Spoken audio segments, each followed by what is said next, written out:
एक कपूर कमीशन है, मैं आज आपको बता रहा हूं, ये देश को नहीं बताया गया।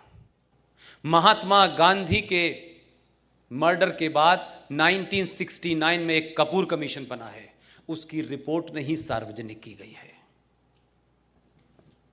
पूना में महात्मा गांधी के कत्ल से 3 दिन पहले उसमें एक डिस्ट्रिक्ट मजिस्ट्रेट और उसकी एक वाइफ का कन्फेशन बयान है। वो ऑफिसर पूना से अपने घर से बाहर ड्यूटी पे गया हुआ था। उस लेडी ने बयान दिया है कपूर कमीशन के अंदर, और उसने कहा कि कुछ लोग उसके घर पे आए थे और वो साहब से मिलना चाहते थे। साहब नहीं थे, उस जमाने टेलीफोन की सुविधा बहुत ज्यादा नहीं थी। उन्होंने अपने पूरे रिटर्न उसमें लिखा है, वो भी कोई बड़ी अफसर थी। उसने कहा कि 3 दिन पहले महात्मा गांधी की हत्या से जो लोग आए थे, उन्होंने कहा कि पुणे के अंदर ब्राह्मणों के खिलाफ बहुत बड़ा षड्यंत्र हो रहा है और काफी लोग मारे जाएंगे क्योंकि गांधी जी की हत्या होने वाली है। ये 3 दिन पहले उसने कहा है। उस लेडी ने यहां तक कहा कि उस अफसर को उसने बता दिया था, जो उसका पति था। उसने दिल्ली भेजा। दिल्ली में किसने फाइल दबाई? ये कमीशन के बारे में नहीं बताया गया था आपको। वो कमीशन की रिपोर्ट निकलवा लीजिए ना। वो छुपका दी, दबा दी। हो सकता है कि सामने हो नाथूराम गॉडसे, और गांधी जी की हत्या से 2 दिन पहले का उनका बयान देख लीजिएगा।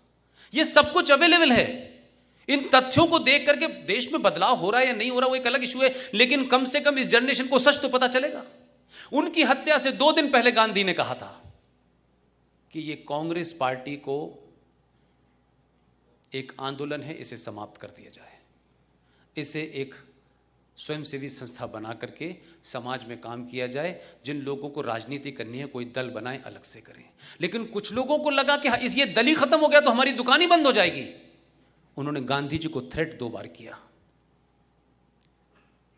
और 2 दिन के बाद गांधी जी समाप्त हो गए। और कौन वहां खड़ा हुआ था? कैसे कैसे षड्यंत्र हैं आपके यहां। जाइए तो जरा बिरला मंदिर जाइए, तो इतिहास तो देखिए दिल्ली में जाकर के, क्योंकि हम सब लोगों ने अखबारों के माध्यम से पढ़ा है। और उस दौर के अखबार जो 1 या 2 हुआ करते थे, आज की तरह कोई 450 टेलीविजन नहीं थे। किसने सुना गांधी के मुंह से ये आवाज निकली, हे राम? किसने सुना था? ऐसा क्रिएट कर दिया गया कि सिर्फ नेहरू जी को सुनाई दिया हे राम कह रहे थे वो। How the create the things. आपने एक क्रिएट करा, लोगों की सिंपैथी हे राम, आखिर में उन्हें भी हिंदू बना दिया और चल रहे। गांधी के बारे में कुछ मत कहना, कहते ही मुसीबत हो जाएगी। गांधी की पर्सनल लाइफ के बारे में विदेश में चर्चा हो रही है, उनके निजी जीवन के बारे में चर्चा हो रही है, वहां नहीं कुछ बोलेंगे। लेकिन जैसे ही इस देश में भारतीय जनता पार्टी और आरएसएस को कॉर्नर करना हो तो 2 एजेंडे लेके खड़े हो जाओ कि आरएसएस तो वो पार्टी है, वो संगठन है जिसका गॉडसे जो था मेंबर था। और ये देखिए, ये तो वीर सावरकर के समर्थक हैं। तो ये बड़ा अच्छा है, जैसे वो ये बोलते हैं ये बेचारे डिफेंसिव हो जाते हैं। अब ये डिफेंसिव नहीं हो रहे, अब उनको संकट लग रहा है, इसे नया क्रिएट करो। तो इस बार क्या हुआ कि उन्होंने कहा कि अच्छा, जिसको तुमने हिंदू आतंकवादी क्रिएट किया था वही हम उसके खिलाफ उतार देते हैं, जो हिंदू आतंकवादी थ्योरी का जनक था। तो राजनीति में आदर्शवाद नहीं चलता है।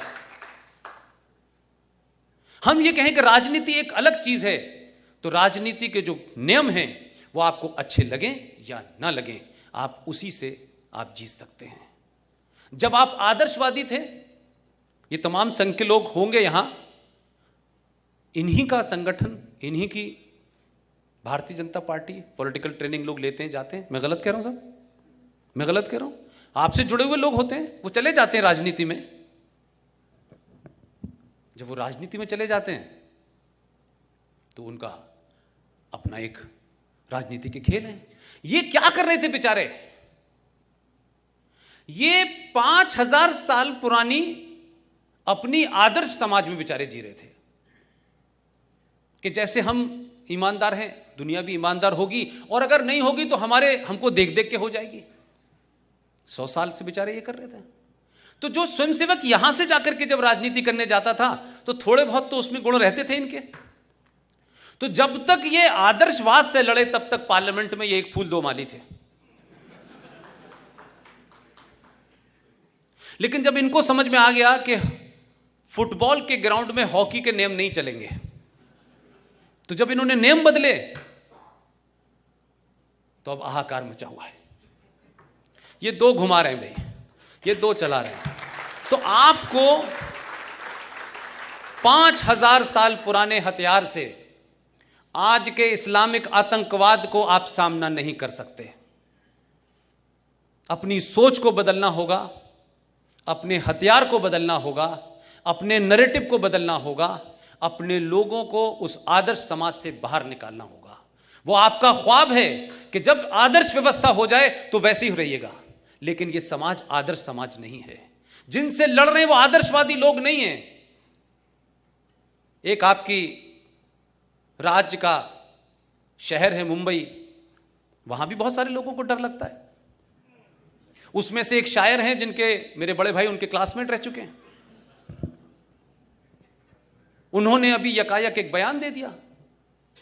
वो बयान दिया उन्होंने जब श्रीलंका के अंदर हमला हो गया और श्रीलंका में मरने वाले का धर्म दूसरा था, तो उनको संकट लगा कि तो वर्ल्ड पॉलिटिक्स में मुश्किल हो जाएगी।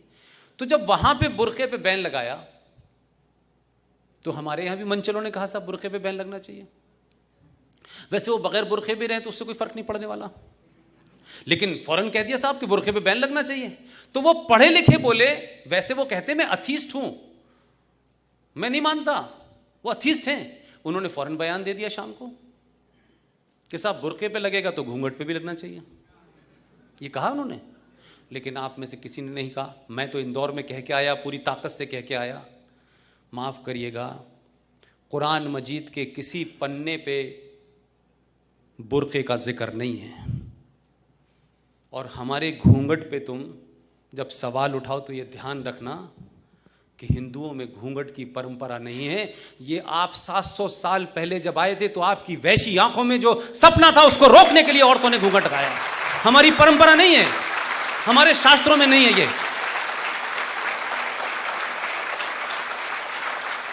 तो आप हमसे मत कहिए हमने घूंघट परंपरा इसलिए नहीं की, आपकी आंखों में जो वैशीपन था उसको रोकने के लिए हमने की। हमारे यहां तो लोग घोड़े पे लड़ने जाती हैं हमारी औरतें, तो आपके यहां बुरखे में बैठती हैं, वो बात अलग है। आप रखें बुरखे में, आप रखें उन्हें, हमने मने नहीं किया, क्योंकि आपके यहां तो उसे प्रॉपर्टी समझते हैं, हमारे यहां नहीं समझते प्रॉपर्टी। लिहाजा बहुत सारे लोग जब कोई भी नैरेटिव कहते हैं तो काउंटर नैरेटिव कीजिए, आप उनको कॉर्नर कीजिए। समाज में इस वक्त लड़ाई जो है वो वैचारिक लड़ाई है, हथियारों की लड़ाई नहीं है। सही नैरेटिव दीजिए, समय पे दीजिए। इसलिए पाकिस्तान, बांग्लादेश, चाइना ये भारत के लिए खतरा हो नहीं सकते।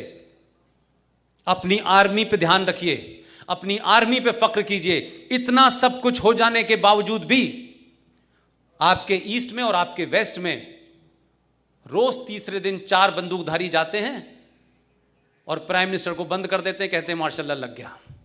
ये गलतफहमी इधर किसी दिन हो गई तो यहां तो लगेगा ही लगेगा, आप निपट जाएंगे।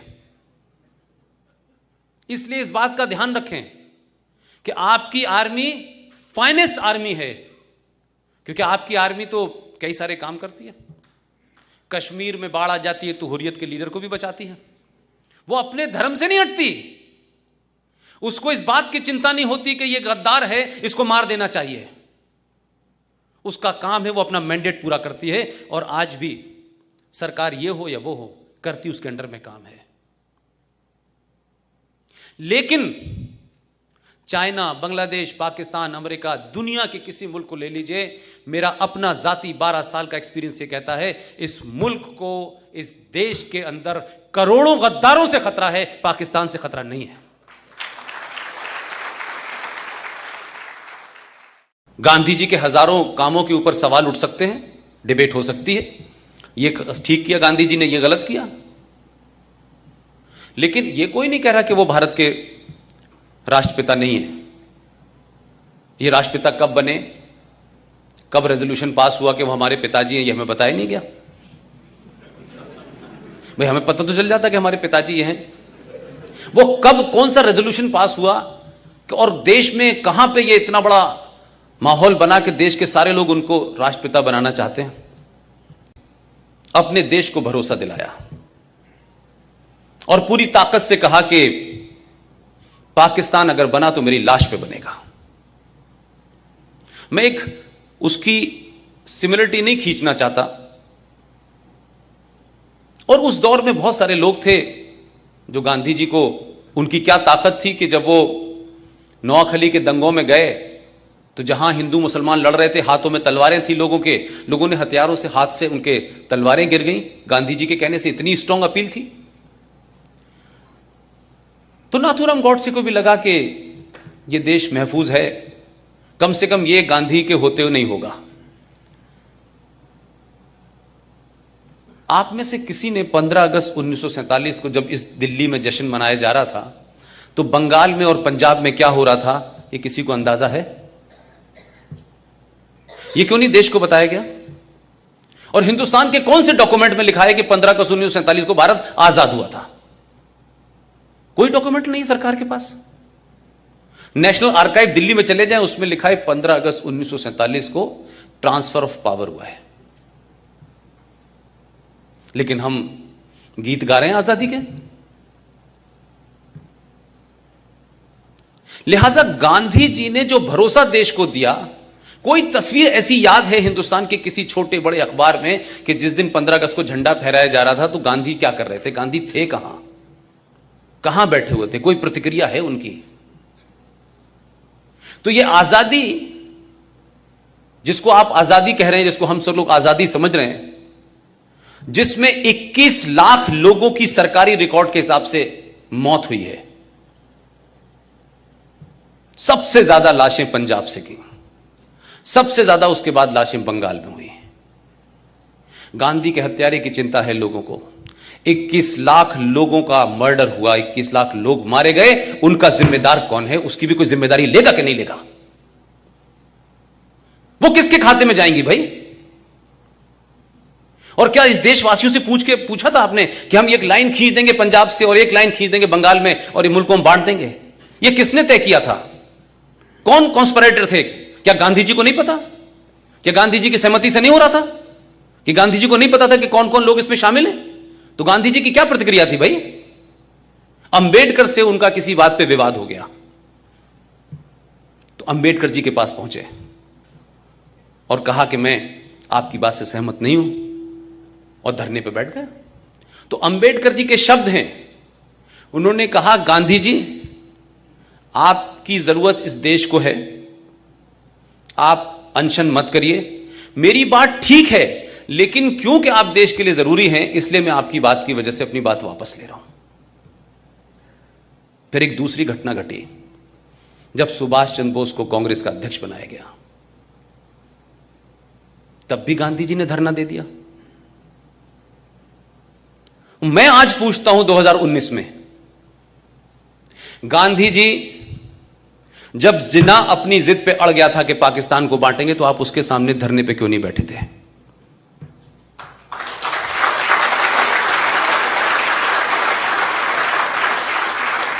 आप धरना देते, कुछ भी करते, ये देश नहीं बंटने देते ना। मैंने कोई एपिसोड नहीं देखा गांधी जी ने जिन्ना से बात की हो कि देश मत बांटो। तो जो आपने रवैया अंबेडकर के साथ किया, सुभाष के साथ किया, वो जिन्ना के सामने क्यों नहीं किया आपने? आप ऐसे अमरण अनशन पे क्यों नहीं बैठे कि नेहरू के ऊपर भी दबाव बन जाता? आपने तो उस कॉन्स्पिरेसी में शामिल हुए आप कि जिस जवाहरलाल नेहरू को 14 में से एक भी वोट नहीं मिला था, फिर भी आपने अपने हाई मॉरल ग्राउंड को स्टार्ट किया और कहा पटेल से, क्या कहते कि नेहरू की हार मेरी हार है, और पटेल जी ने कुर्सी छोड़ दी। तो पहली ईवीएम हैकिंग तो आपने तब कर ली थी और ओपनली किया आपने।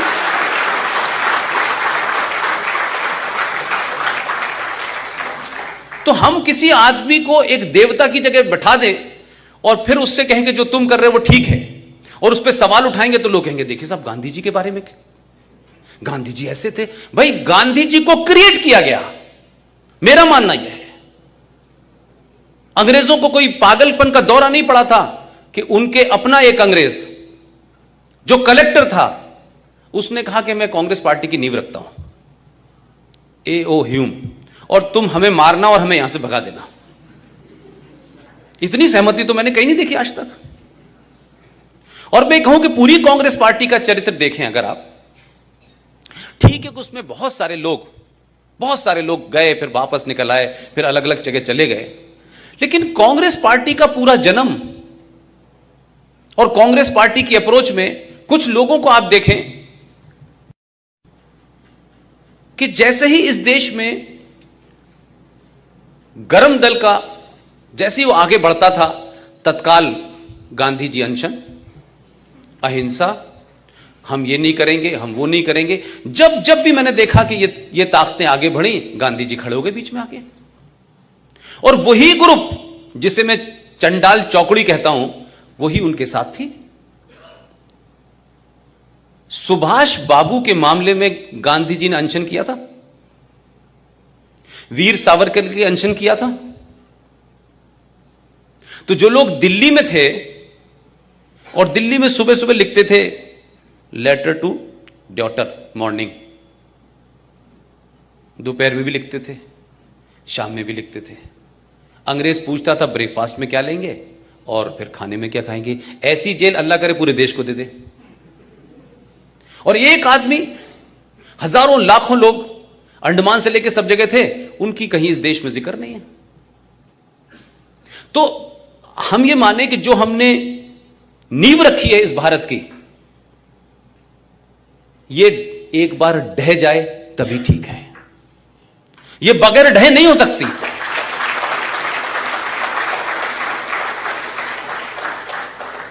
हमने ये देश इसलिए आजाद नहीं कराया था कि नेहरू जी प्रधानमंत्री बन जाएं 16 साल,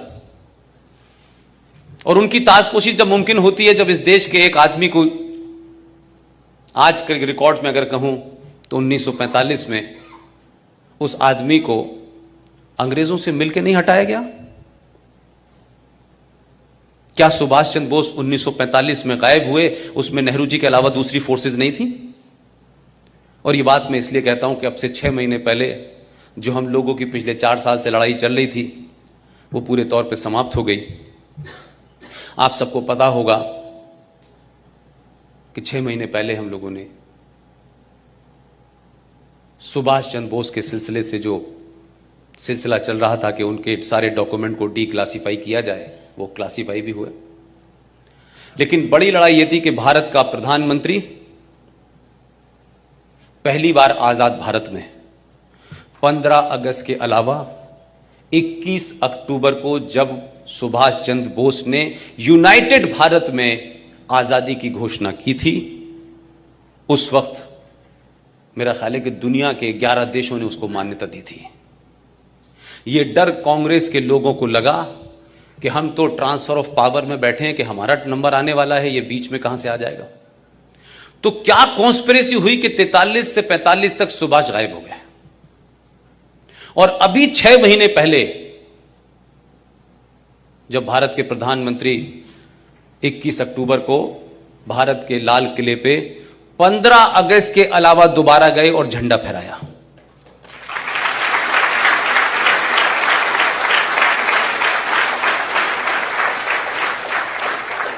नरेटिव को बदलने में समय लगेगा।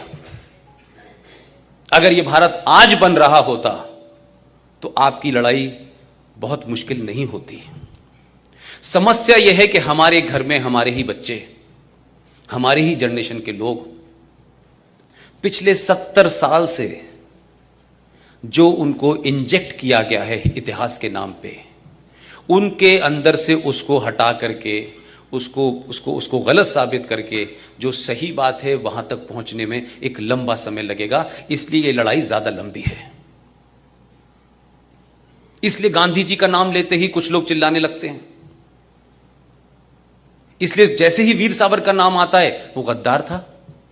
आपने खुद ही नैरेटिव गढ़ दिया है कि वीर सावरकर ने गद्दारी की और चिट्ठी लिखी, लेकिन वही लोग देश के ये नहीं बताते कि 1980 में मैडम इंदिरा गांधी ने जो सावरकर के परिवार को चिट्ठी लिखी है, वो एक किताब है, उसमें पब्लिश हुई है।